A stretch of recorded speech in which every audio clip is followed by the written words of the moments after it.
All right, good morning, everybody.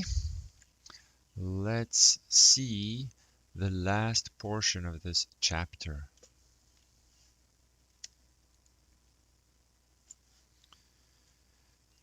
So, let me just find my pen. Oh, there it is. So, last time we talked about what the definite integral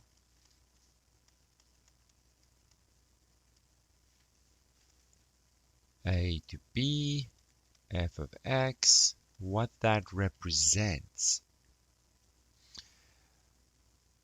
It represents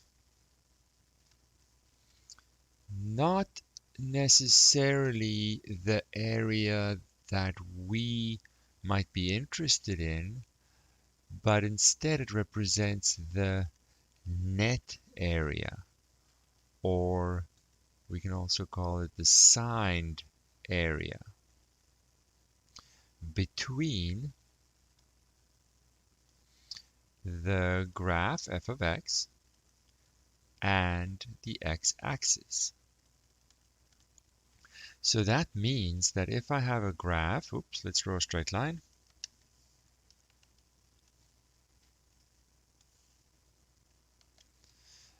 And the graph over my interval, let's say A is over here and B is over there. That is the graph corresponding to the function. It's going to associate a positive sign to areas above the x-axis and a negative sign to areas below the x-axis.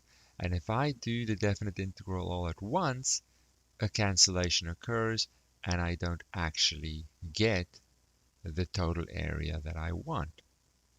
Instead, I need to break it up. For the total area, I need to look at A to C, where C is an X intercept, and then C to B, and I need to look at them separately and then make them all positive and add up those pieces. I have to sort of fix this issue manually. What's built into the definite integral can't be avoided. I just need to be aware of it. So we've done some examples on this, and you're welcome to do more. I think we've done enough, but we can do one more. Let's, for example, say, just pick an easy one. Let's just pick number 12. Where's 12 now? This one. Just to make it easy, in the case where I can graph it and visualize what's happening. So I have 4 minus x squared on 0 to 3. What was that number? 12. So my function is 4 minus x squared on 0 to 3. Now I can graph that.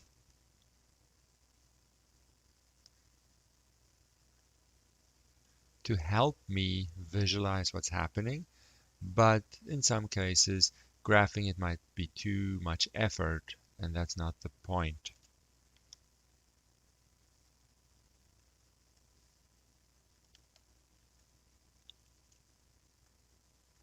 In this case, this is just a couple of transformations on my basic parabola, shifting my parabola up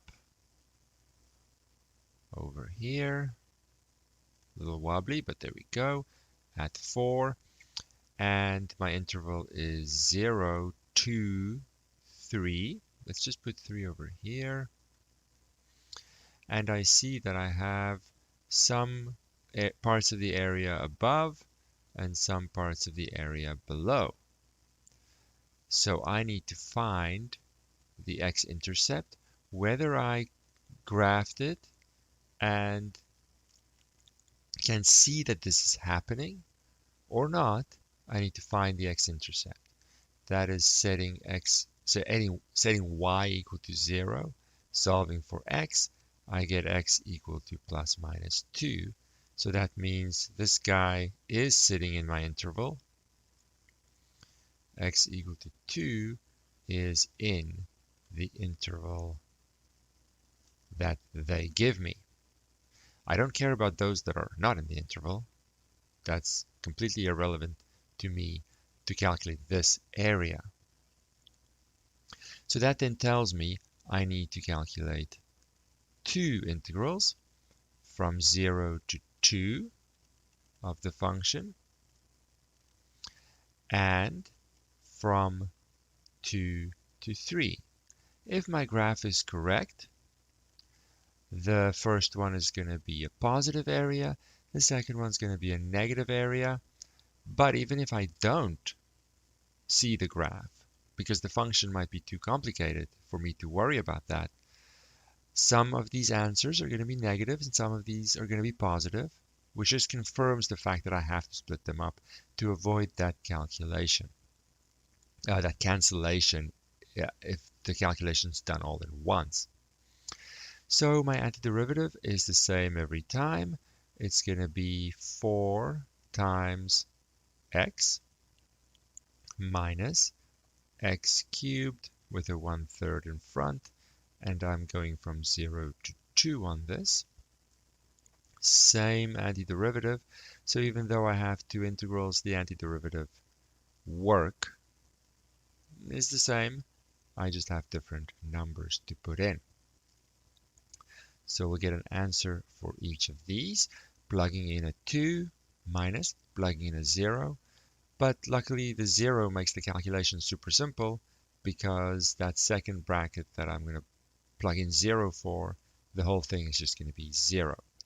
So let's see what we get when we calculate the first one.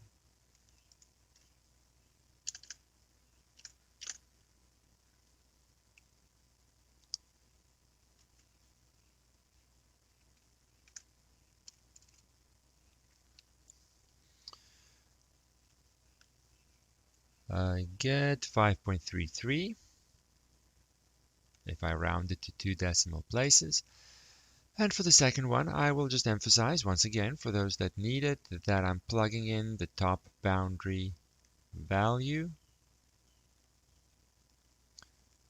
and then I'm subtracting all of the answer that I'm getting when I'm plugging in the bottom boundary value.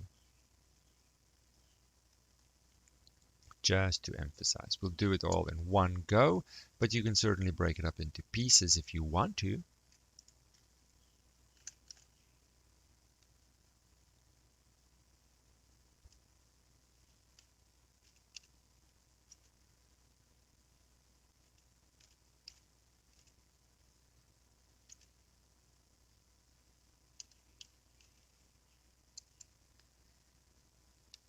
Now I already know what this second bracket is. Whoops. Because when I plug in a 2, it's the same as the second bracket. So my answer is negative 2.33. And you see, as we suspected, some of this is positive, some of this total area that I'm looking for is negative. So then I can go and say, let's ignore those negatives. The total area is 5.33 plus 2.33 for a total of 7.6. Well, if I use the original numbers, it's going to be 6.7 because it's 6 repeating, and I always have to use the originals when I do a future calculation, even though my presentation has them repeat. So rounding issues aside, I just have to split it up according to the x-intercept.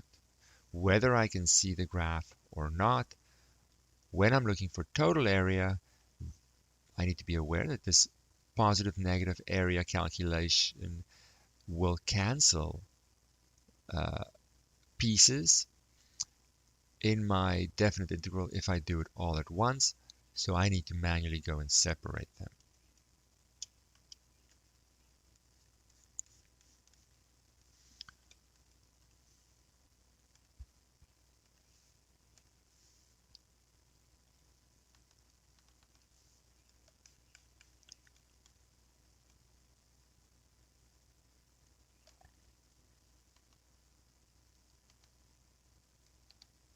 All right.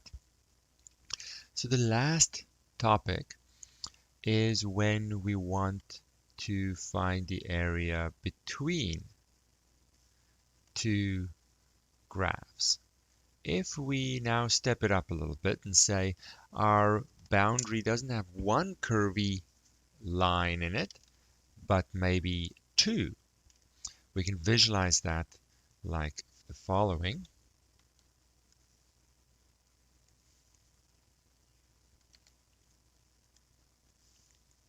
We can say, well, let's suppose I have some graph up here coming from a function, and I have another graph up down here coming from a different function. Let's call it g, and I'm interested in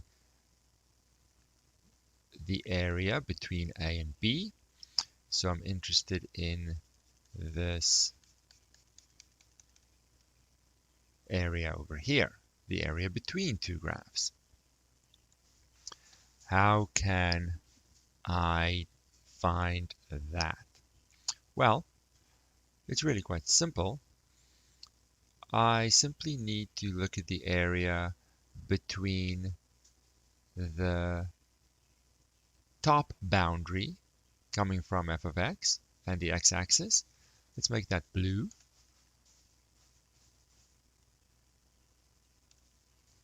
So that'll be this area over here.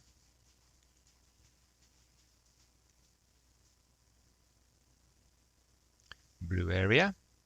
That's going to be the integral a to b of my f function. And then I can look at the area under g. Let's make that pink. It's going to be over here.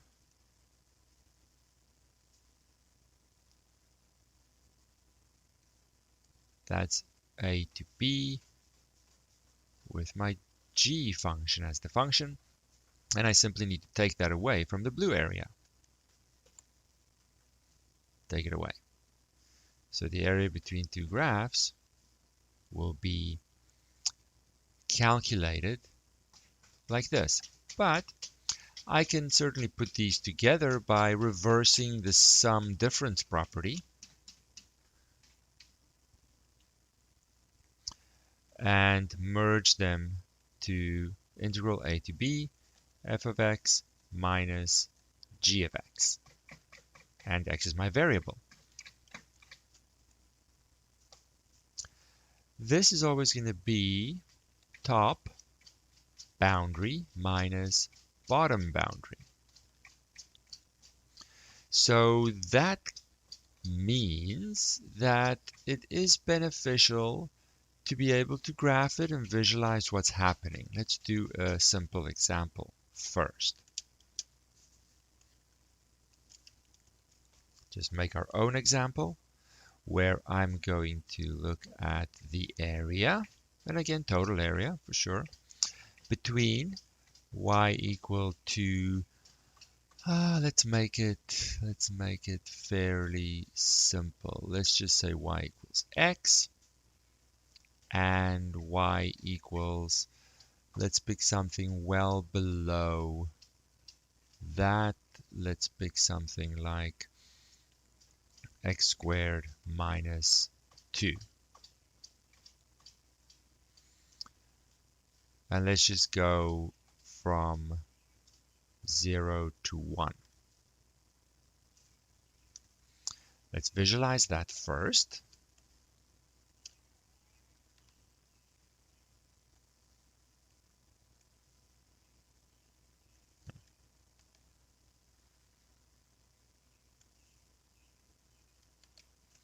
So for my first example, I picked something fairly easy. I have my straight line y equals x.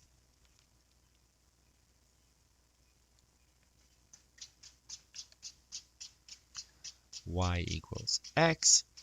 And then I have my parabola that I shifted down a little bit over here, like so.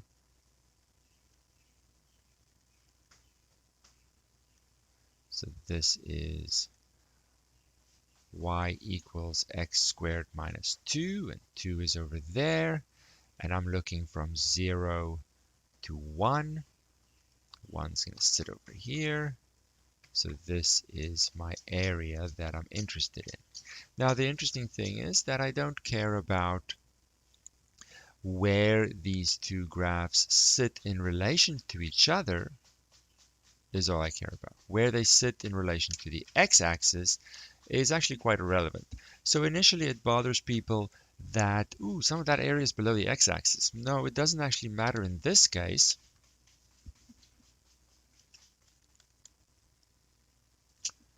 Because the integral that I set up is the top boundary minus the bottom boundary. These could all be negative or positive or around the x-axis. If I set up top minus bottom, inside the integral is really a difference function, which is always going to be positive. Because I'm not looking at the x-axis now. I'm looking at the gap between the two, and if it's top minus bottom, then that gap is always positive. So the area is the integral, 0 to 1. X is the top minus x squared minus 2, which I have to put in brackets because it's the whole top minus the whole bottom. Then it's certainly a good idea to simplify this first, perhaps.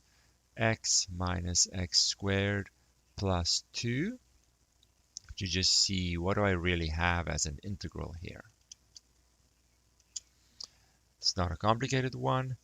I get a half x squared minus a third x cubed plus 2x, and I have to plug in 0 and 1, 0 making it very convenient, and I really just have to plug in 1.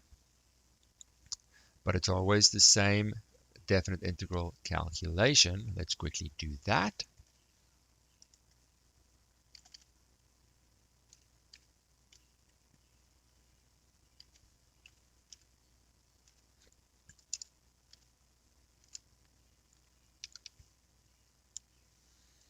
And we get 2.17, let's say, as our area.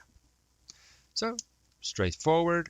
I just have to somehow know which one goes at the top and which one goes at the bottom. That is perhaps the little bit of a snag in that visualizing and by way of graphing them would seemingly help me figure out how to set up this integral now. But let me demonstrate something that makes this actually quite simple. Let's suppose these two functions in question were much more complicated, to the point where graphing them to figure out which one goes at the top, which one goes at the bottom, and how, and everything is just too much. Too much effort. It's not necessary. You're not being asked to graph it. You just want to find the area. What if we swap them around? So we know we have to set up the integral 0 to 1. That's in the question. What if I said, man, I have no idea how to graph these. I'm just going to guess. And guess a top, and then guess a bottom. And let's see what happens if I happen to guess wrong. This is now the wrong way around, right? I put the bottom first, but it has to be top minus bottom. So in a more complicated situation where I don't know how what the graphs look like, how they behave, I'm just going to guess. Let's see what happens there. Well, then I'm still going to simplify this first to see what integral do I really have. Okay, not much there. Then I'm going to do my antiderivatives. I'm going to get a third x cubed minus 2x minus a half x squared. And all of that needs to be calculated at 0 and at 1. So then I'm going to plug in 1, calculate, plug in 0, calculate. So let's do that.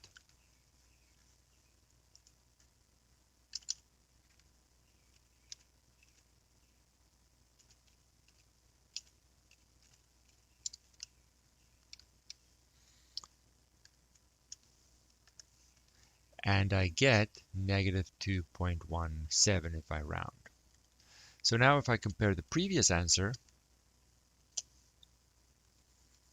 which is correct, to this answer, which is technically not correct, I notice something very handy in that the size of the number is the same. And that's always going to be the case. This guy is just negative when I swap them around. So if this happens, I can then simply say, oh, the area is, just drop the negative, 2.17. So it's actually much safer than it seems originally, in that I'm not reliant on the graph. If I don't know what the graphs look like, I don't know how they sit in relation to each other, I could just guess. Pick a top, pick a bottom. And if my answer comes out negative, the size of that answer is still correct. And I just drop the negative and say, that's my answer. So you really don't have to put much thought into which one goes at the top, which one goes at the bottom. Though it is nice to visualize, it is not necessary to find the answer. I can always use a graphing tool to graph both of them or whatever, but it's not necessary to rely on the graph in any way.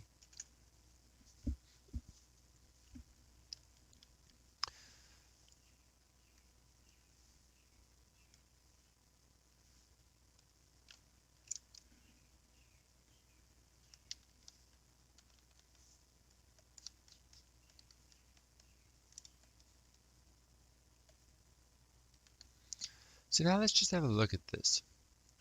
This was made simple for me because of the given interval 0 to 1. But what if I had the same, let's pick the same functions, same graphs, but a different interval.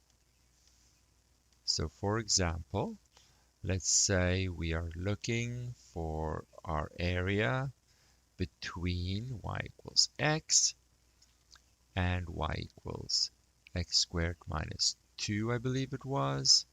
And now let's say on, let's go 0 to make the calculations easy.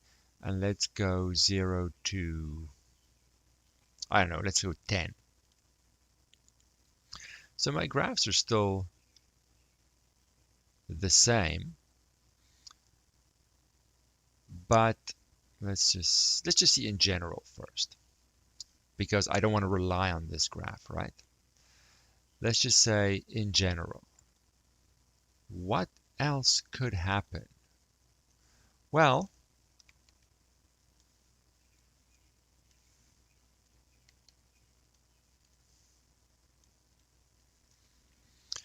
what could happen is I could have a graph for my one function, and I could have a graph for my other function, not f again. Let's say g. And let's suppose my interval is over here, a to b. I'm interested in calculating this area, which I can certainly visualize. But if I now set up a to b, top minus bottom, whichever one I pick, it really doesn't even matter, right? We've seen it doesn't matter. I have to pick one though. Let's pick this one. If I stick to this, then top minus bottom, f minus g is going to be positive when f is actually the top. But when they cross each other, the top becomes the bottom, bottom becomes the top, and if I stick to this one integral, the other region, the other area is going to be a negative area. And these all get put together inside this one definite integral, and I'm going to have a cancellation effect again. So if they cross each other, I have the same kind of issue as before. Before, the other graph was the x-axis, and the graph crossing the x-axis was essentially the same as this. This is now just a little bit more general. So what do I need to do? I need to split it up wherever they intersect. So split up at the intersection C. However many intersections there are, right? If it crosses again, just like if it crosses the x-axis multiple times, I have to split it up across all of them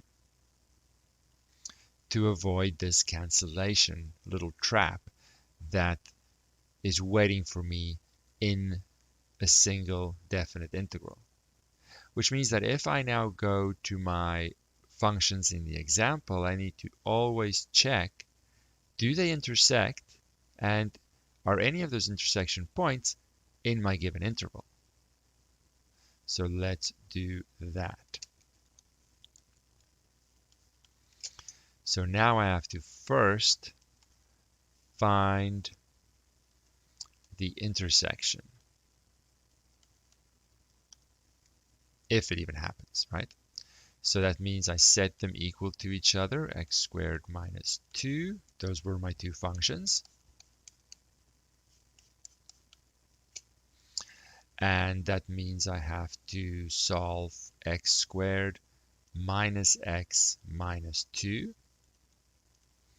Now I can try and factor this and maybe have a look. I don't know what to do, so I always have my quadratic formula to simply enough, do that for me. So it's negative b, so negative 1. I'll just write it out so we can remember the quadratic formula for practice. Negative b, which is this coefficient of x, plus or minus the square root of b squared minus 4 times a times c. That's all in the square root over 2 times a. Now this simplifies a lot. Before I worry about the calculation, x equals 1 plus or minus. I like to figure out what's in the square root first so the calculation doesn't get too messy. I have a 1 and I have a plus 8. So 9 over 2. Did I pick a really nice one? Wow, that's nice. So that means it's 1 plus or minus 3 over 2, which means I have x with plus, let's say, which is 2, or x with minus. Oh, this is very convenient. I'm surprised. I just randomly made this up. 1 minus 3 is negative 2, so negative 1. So this guy is inside the interval that is given. So if I were to graph them, they cross over, let's just pick the previous example we have, they cross inside my 0 to 10 interval. And I'm now looking for this area and this area. And I don't have a top staying at the top and the bottom staying at the bottom. They switch places, which means I need to switch as well. or at least I need to separate the integral. I think we can do it here. So that means I need to go 0 to 2, and I need to go 2 to 10. Now, it does help that I pick the right one. 0 to 2 will have x at the top, and x squared minus 2 at the bottom. And then they swap, x squared minus 2 minus x. The bottom becomes the top becomes the bottom. So I have these two. Now, the inside doesn't look quite the same, unfortunately. Let's see if we can do it in one line, though. X minus x squared plus 2 dx. So that'll be a half x squared minus a third x cubed plus 2x. And I have to plug in 0 to 2.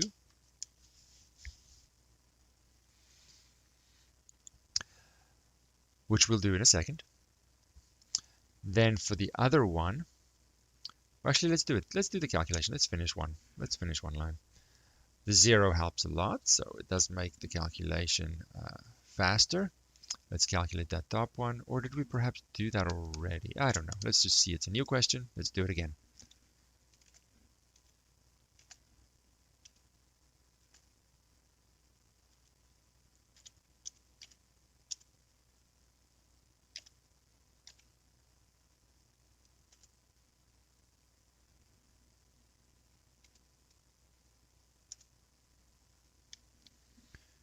We may have done this before, doesn't matter.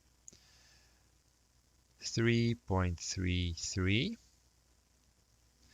Now for the second one here, I have the integral 2 to 10 x squared minus 2 minus x. So let's go here, and let's say then 1/3 x cubed minus 2x minus a half x squared, and that has to be evaluated 2 to 10. So I have to plug in a 10 minus plug in a 2. So let's do that.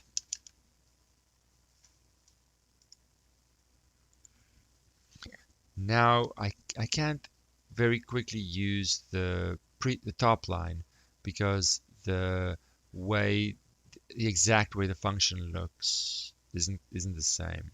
So I just have to calculate it from scratch to be safe.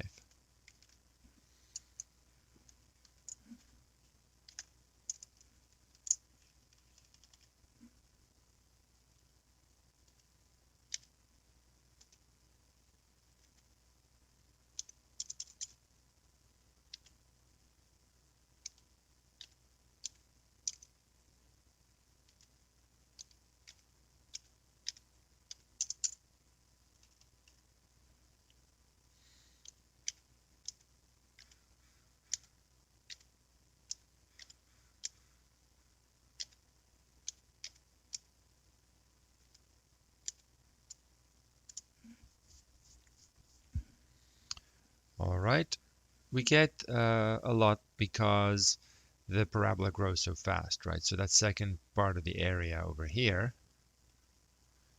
is really big, actually, up here. So we get 266.67. So then I can say my total area is 270.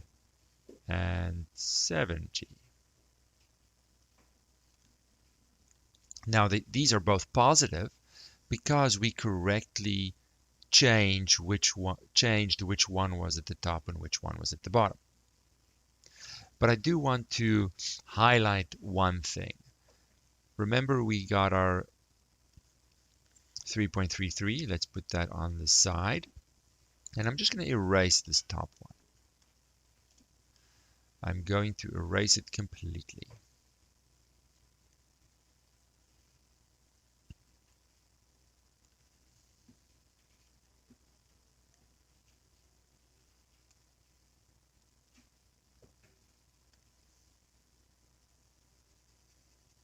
Well, not completely, but almost completely. Let's go back to my pen.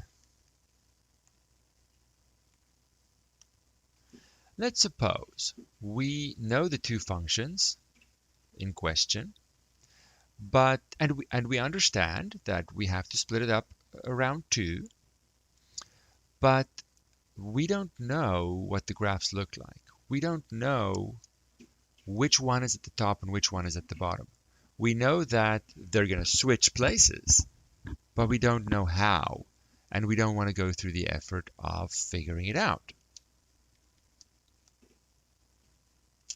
I apologize if there's background noise. There's a little bit renovations going on upstairs.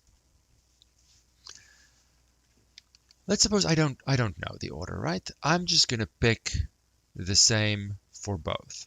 I'm going to pick x squared minus 2 at the top and x at the bottom. I know I'm going to be right in one of them and wrong in the other. But if I swap them and swap them again, both could be wrong. I have no idea. If these functions are more complicated, I don't know which one's at the top. I know they switch roles, but I don't know which one's right. So now I know one of these won't be right. But let's just keep going and see how wrong am I really going to be. So I have my integral 0 to 2, x squared minus 2 minus x. Yes, it looks the same as the second one. And so I have 1/3 x cubed minus 2x minus 1/2 x squared. And I have to plug in 0 to 2. What am I going to get? Let's do that.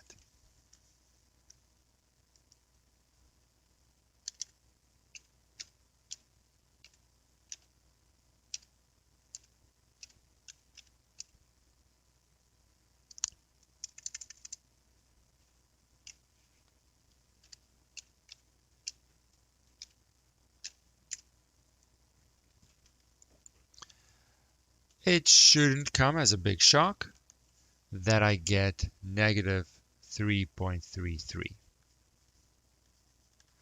So that again means that I don't need to rely on my graphs.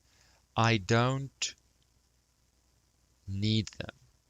I can guess which one's at the top, which one's at the bottom, and if I guess wrong at any stage, the size of the number will be the same.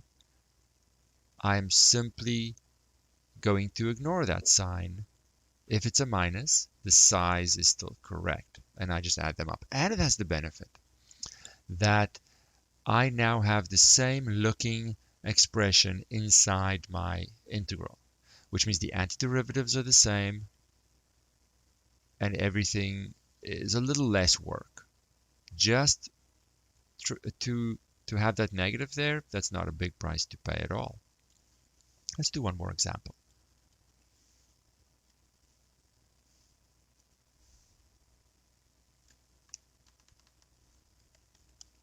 Okay, let's see. Area between two graphs. Let's pick something that I do not want to graph. I don't want to spend time on it.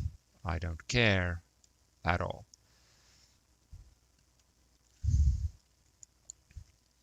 Let's pick let's pick number 10. I like number 10. 10 is nice. I know it's not super complicated, but it's different. E to the negative x, e to the x, negative 1 to 2. Where's my drawing? So number 10, I have y equals e to the negative x, y equals e to the x on negative 1 to 2. All right, now I don't want to graph them. I don't want to look at them. I don't know anything. I need to find my intersections. See if these two functions intersect each other in the interval. So that means I set them equal to each other. Now this is a different looking equation for sure, exponential equation. What do I do to try and solve that? Well, it's much easier than it looks. Because this negative exponent, I could see it as 1 over e to the x, perhaps. Perhaps you would do that. And then I just have to multiply throughout by e to the x to get 1 equals e to the x, everything squared, which would mean e to the 2x. So let me just rewrite this. E to the 2x equals 1. So that means 2x has to equal 0, so x equals 0. And I see, whoops, that is inside my interval, which means I need to split it up. So I'm going a little fast perhaps, but you can always pause the video and double check stuff. So I need to split it up. -1 to 0. I don't know which one should be at the top. I'm just going to pick whichever one I want, minus the other one. And then I set up 0 to 2. I don't care which one goes where. One of them's right, one of them's not. Who knows? I know that only the sign of the answer will be wrong, not the size of the answer. All right, so antiderivative of e to the x is e to the x. Antiderivative of negative e to the negative x is going to be, well, let's suppose I'm a little uncomfortable with these. I leave the negative out of it. I won't put a dot there. I'll put a bracket there. E to the negative x. Yeah, it's a little chain rule, but it's so simple that I could just manually do it. It has to be e to the negative x with a negative in front. So it's really a plus there then. And I have to put in -1 to 0. Because I kept them the same, this antiderivative is going to be the same. I just have to plug in different numbers. All right. So e to the x plus e to the negative x. Let's do that.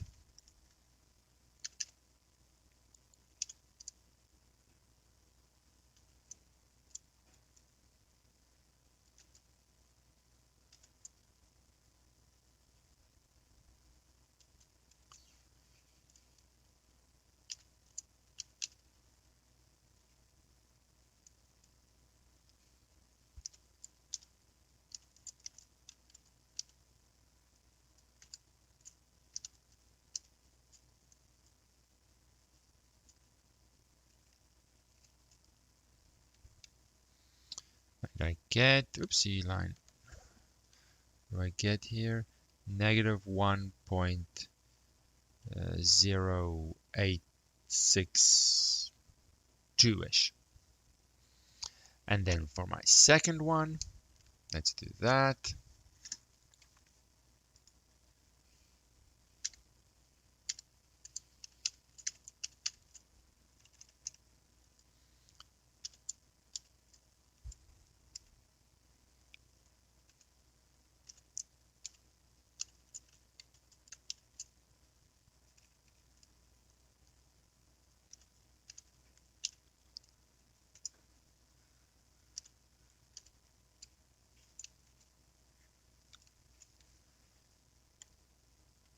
And we get 5.5244-ish. So I see, oh, I made a mistake in the order of the first one. Just drop the negative. So then the total area, I rounded these, and you can certainly use the originals, 1.0862 plus 5.5244. And we finish our question. So I don't need to see the graph. I don't need to have the right order of which one's the top and which one's the bottom. But what I do need is to split it up according to the intersections that fall inside the given interval. That I cannot skip. So let us quickly talk about one more.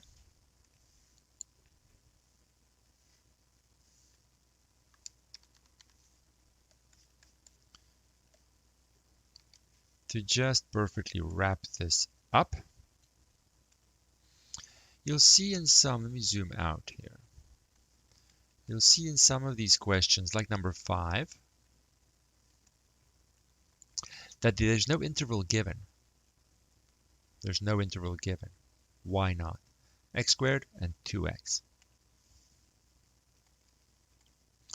Y equals x squared. Y equals 2x. No intervals given. Let's see what these graphs look like.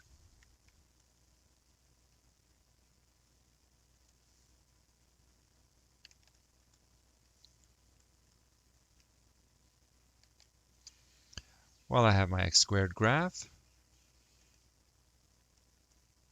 my parabola over here, and I have 2x, which is a straight line.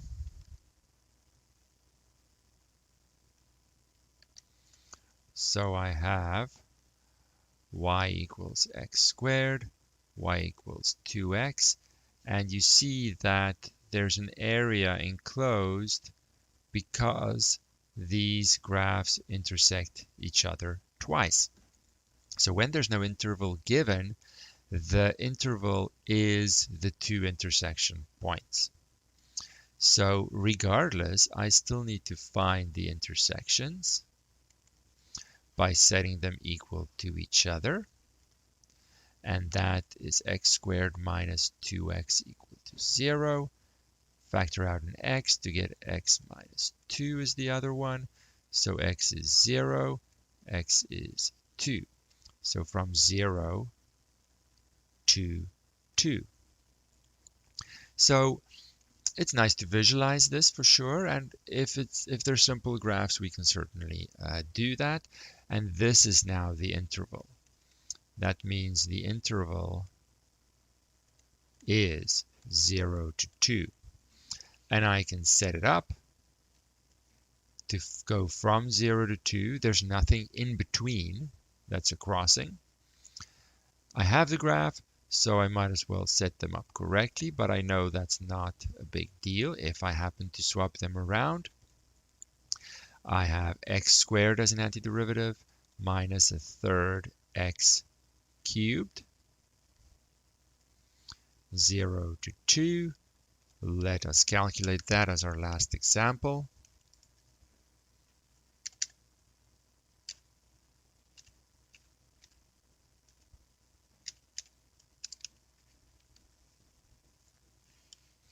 And I get 1.33, which is already positive.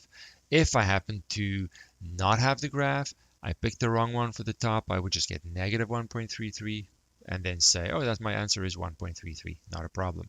So in cases where I don't see an interval in the question, the interval is specified by the intersection points. So that wraps up our chapter on antiderivatives, integrals, definite integrals, and areas. We have one more topic left,